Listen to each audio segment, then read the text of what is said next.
Bonjour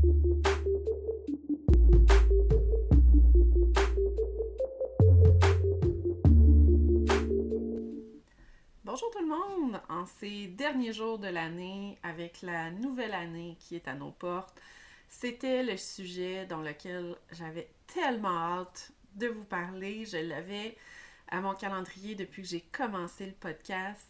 Êtes-vous dans le gap ou êtes-vous dans le gain? C'est ce qui permet d'évaluer comment vous mesurez votre satisfaction, votre bonheur en quelque sorte. Donc, avec vous, Marie-France, fondatrice de Noir sur Blanc, j'aborde avec vous ce sujet-là qui me tient vraiment à cœur. Ça a été une très, très belle découverte. C'est une réflexion que je vous lance aujourd'hui qui va vous porter peut-être pendant vos vacances du temps des fêtes, vos résolutions de la nouvelle année. C'est vraiment une façon d'aborder les choses, de voir les choses. Je vais vous mettre la référence. Il y a un livre complet de Dan Sullivan et Benjamin Hardy qui s'appelle justement The Gap and the Gain. C'est une super belle approche. Dans le livre, c'est vraiment très détaillé. Moi, je prends l'essentiel que je vous traduis, adapté à l'art du slow living, mais c'est vraiment une philosophie qui trouve son compte autant auprès des entrepreneurs, des travailleurs autonomes, des salariés, des gens à la maison, en arrêt de travail, bref, tout le monde peut vraiment trouver son compte, même des étudiants, je vous dirais. C'est vraiment une façon de voir les choses. Donc, je me lance, en fait. C'est vraiment une méthodologie, une philosophie qui permet d'évaluer comment on perçoit notre épanouissement au quotidien. Dans nos projets comme dans nos vies, c'est facile de tomber dans le piège du gap. Le gap qui est de se comparer aux tendances, d'avoir certaines attentes par rapport à soi qui peuvent être irréalistes, plutôt que de regarder le chemin qui a été parcouru. Donc, pour se lancer dans le vif du sujet, qu'est-ce que le gap? Donc, le gap, il faut l'imaginer vraiment comme l'écart perçu entre un objectif qu'on se fixe et notre interprétation de sa réalisation. Donc, le gap, c'est vraiment de focaliser un petit peu sur le manque ou sur les objectifs futurs, mais qui sont parfois inatteignables. Donc, des fois, ça peut être ce qui les rend inatteignables, c'est juste qu'on ne prend pas les moyens, on ne prend pas le temps, on n'a pas nécessairement les ressources financières, matérielles, compétences, bref, personnelles. Le gap, c'est vraiment un moment, en fait, un petit peu plus de vulnérabilité qui vient chercher parfois dans notre ego. Puis c'est à ce moment-là qu'on a tendance à se remettre en question.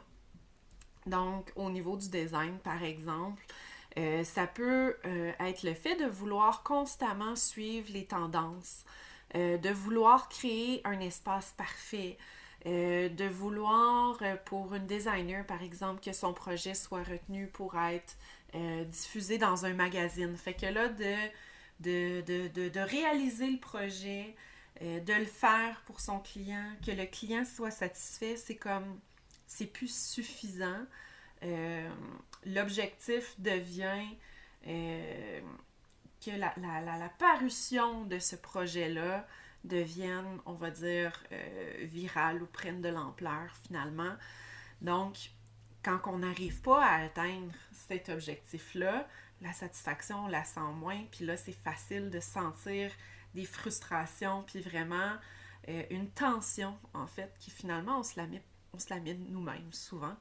En entrepreneuriat ou dans le travail, par exemple, ça peut être vraiment de se comparer aux autres, de pas nécessairement voir toutes les petites victoires, toutes les petites choses qu'on fait au quotidien qui nous amènent des moments de succès, de plaisir et tout.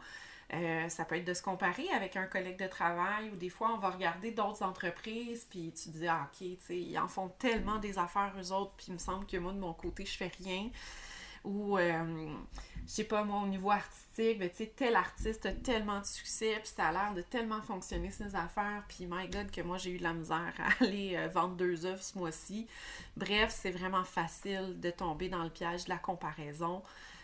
Puis ça nous place, on se place nous-mêmes dans des situations où on devient inconfortable. Donc ça, c'est le gap. Fait que comme vous pouvez voir, c'est pas la partie la plus jojo de la chose.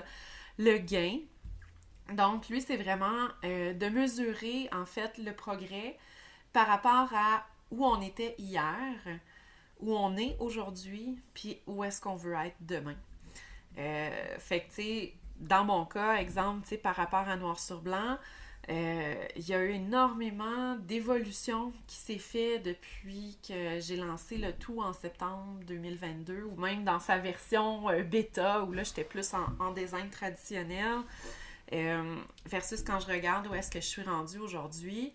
Ce serait facile pour moi de me dire, ah ben, tu sais, il y a telle chose que, tu sais, j'aurais aimé ça avoir un vaste réseau de boutiques. J'aimerais ça faire tant de projets par année avec des designers. J'aimerais ça que toutes mes collections designers soient toutes en place. Bref, je voudrais avoir tel type de projet. Puis si je me fie là-dessus pour mesurer ce que j'en suis aujourd'hui, ben j'ai les bonnes chances d'être un peu déçue dans ma perception des choses. Si je regarde où est-ce que je suis partie en 2022, la totalité de choses que j'ai appris, le niveau de maîtrise de mon sujet que j'ai gagné au fil des temps, les réflexes que j'ai développés, le type de projet que j'ai livré, l'impact que ça peut avoir autant auprès des artistes que des clients. Bref, c'est vraiment de regarder le chemin parcouru et puis d'avoir cette même évaluation-là par rapport à ce qu'on veut être demain, mais sans tomber dans le trop, en fait. C'est ça le danger. C'est de rester, de se ramener vraiment au niveau du moment présent. Puis ça, on peut refaire le parallèle aussi, même au niveau de la conciliation travail-famille. C'est important de reconnaître ces petits moments-là de victoire. Tu sais, je veux dire, dans mon cas, à moi, j'ai 4 enfants. Les petits moments de victoire, là, faut que j'aille les gratter, faut que j'aille les chercher parce que à 4, il y a tout le temps quelque chose qui peut accrocher à quelque part. Une journée, c'est un message de prof. L'autre journée, c'en est un qui est malade. L'autre journée, c'en est un que c'est le bordel dans sa chambre, puis tout son linge est sale, puis il n'y a plus rien à se mettre le matin. L'autre, ça peut être que ça fait 3 soupers que je fais, puis il mange rien du tout. Bref, c'est vraiment facile de tomber, puis de regarder vraiment juste les accros, parce que c'est ceux-là qui attirent notre attention en premier. Mais quand on regarde les petits moments de victoire, c'est hey, on a passé un super beau souper en famille ce soir. Ça a vraiment bien été. La synergie était bonne. On a eu des belles conversations. Ah, on a fait une soirée de jeux de société. Pas d'écran ce soir. C'était vraiment génial. On est allé faire une petite balade, une petite marche, tout le monde ensemble. Super simple. Ouais, tu sais, on est allé... je sais pas moi, justement, installer le sapin et tout. Vraiment de focusser sur ces petits moments-là. Puis le restant, c'est vraiment d'apprendre à le reléguer un petit peu plus loin dans notre tête, en fait. Fait qu'au niveau du gap, dans l'entrepreneuriat, c'est vraiment faites attention au danger de la comparaison. C'est le plus gros danger, je vous dirais. Tu sais, c'est... Moi, des fois, avec Noir sur Blanc, ce qui n'est pas toujours évident, c'est que j'ai pas nécessairement d'autres modèles d'entreprise sur lesquels je peux justement me comparer finalement parce que l'approche qu'on a sort des sentiers battus. Fait que j'évolue au même rythme que l'entreprise évolue. J'apprends, je fais des erreurs. J'ai pris beaucoup de risques, puis des fois ça paye, des fois ça paye moins.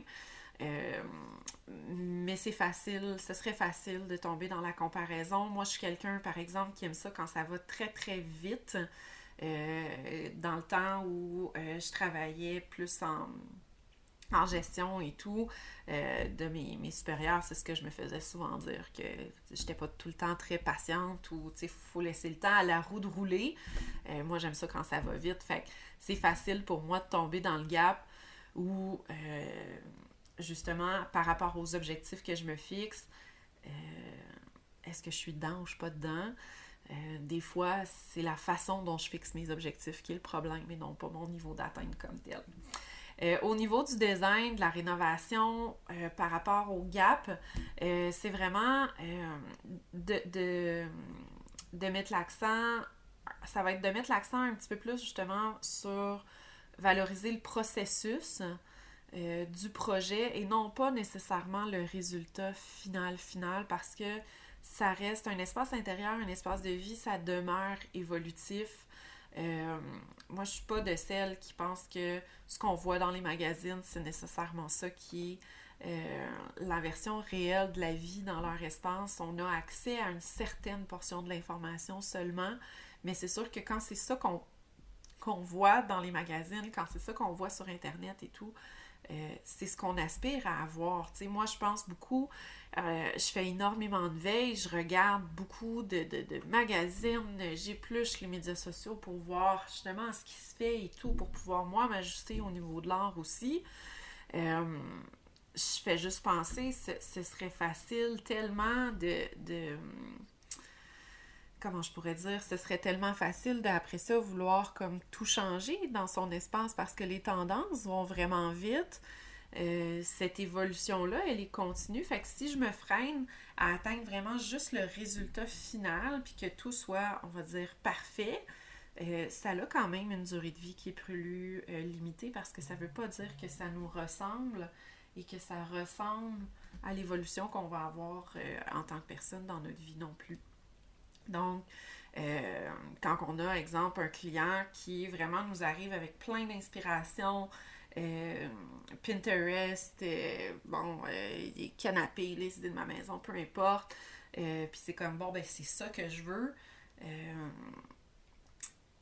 C'est pas juste le résultat. Le parcours est important, la relation qui va se fixer, l'expérience qui va se faire dans ce projet-là, où chaque choix, chaque matériau, chaque objet va avoir une importance, va avoir un impact, puis va être choisi de façon pleinement intentionnelle. C'est ce qui va permettre de ne pas être dans le gap tout le temps, parce que sinon, c'est comme n'importe quel objectif qu'on atteint. Dans l'entrepreneuriat, on le voit beaucoup, tu sais, des gens d'affaires qui vont travailler vraiment pour atteindre un certain statut.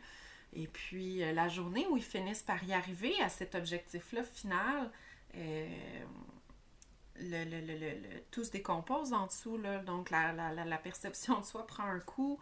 La façon dont on voit les choses prend un coup parce que est-ce que le bonheur est vraiment là une fois qu'on a atteint la case finale ou c'est le parcours puis le processus qui rend le tout super intéressant. Fait qu'au niveau du gain, pour être capable justement de rééquilibrer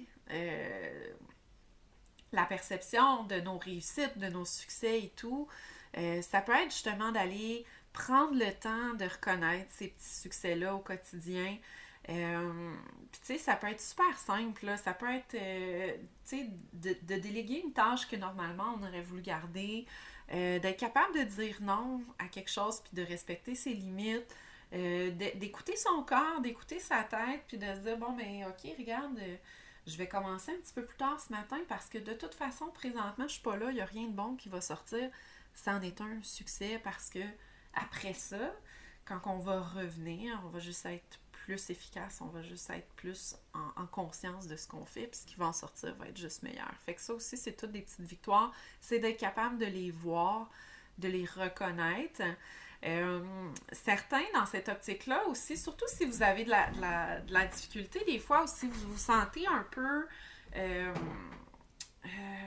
comment je pourrais dire, vulnérable ou déboussolé là, par rapport à ce que vous faites. Des fois, ce qui peut aider, c'est soit dans l'agenda ou sur un petit calepin, peu importe, gardez ça le plus simple possible, mais c'est soit de vous noter des petites victoires de la journée, qu'elles soient personnelles, professionnelles, créatives, peu importe. Allez les rechercher, ces victoires-là.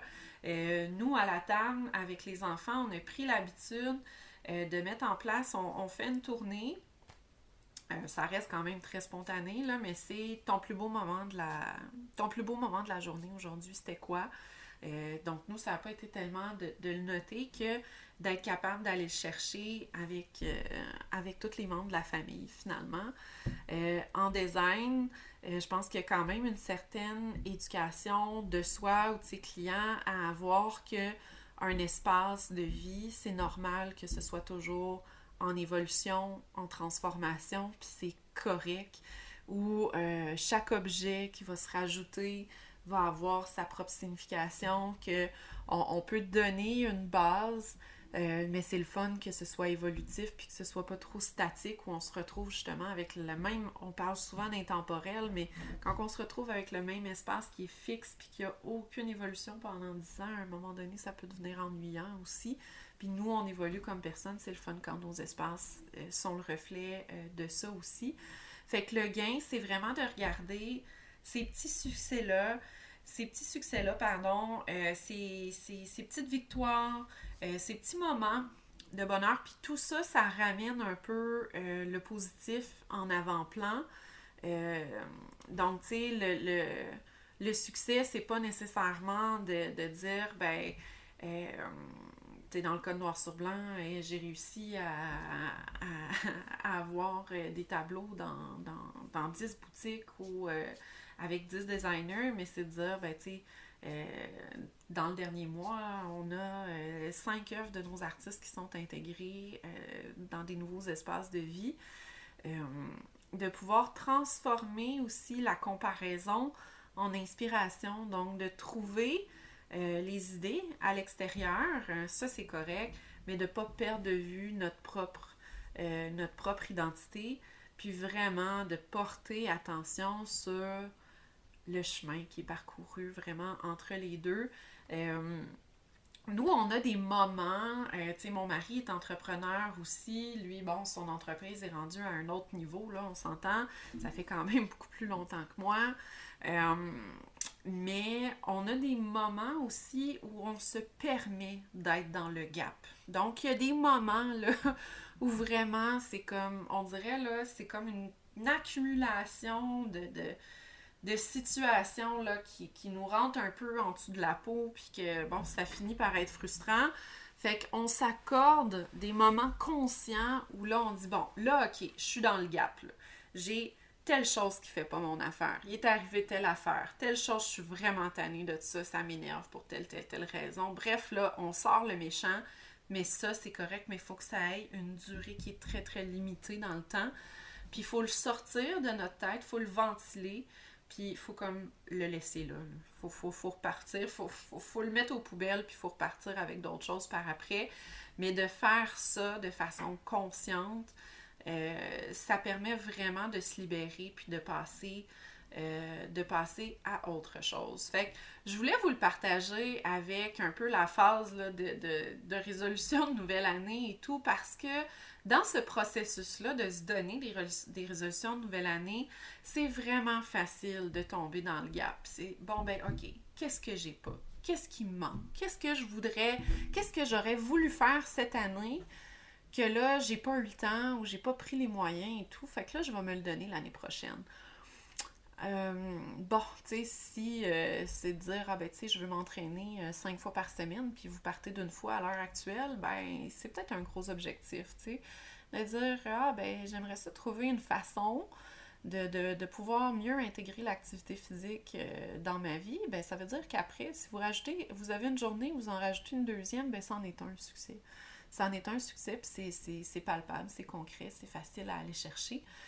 Donc, aussi, faites attention, la prochaine fois que vous vous sentez dans le gap, prenez un moment pour réfléchir à ce chemin-là, que ce soit par rapport à votre espace, par rapport à vos projets, à vos défis, par rapport à votre vie. Les gains, ils sont là. Il faut juste être capable de les voir et de laisser le gap, de laisser l'écart, de laisser le mauvais de côté. C'est normal, on ne cherche pas la perfection.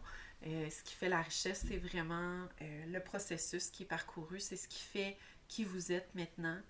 C'est vraiment ça qui fait la distinction dans tout. Fait que dans vos résolutions de nouvelle année, dans votre bilan de fin d'année, en fait, portez attention sur le gain et laisser le gap de côté. Donc, si vous voulez vraiment aller vous imprégner davantage de cette philosophie-là qui peut vraiment s'étendre très largement, je vous conseille fortement d'aller lire le livre de Dan Sullivan, The Gap and the Gain. C'est vraiment une belle lecture à mettre à votre horaire. Et puis, au plaisir de vous reparler. J'espère que vous avez aimé le sujet. S'il vous plaît, donnez-moi un coup de pouce.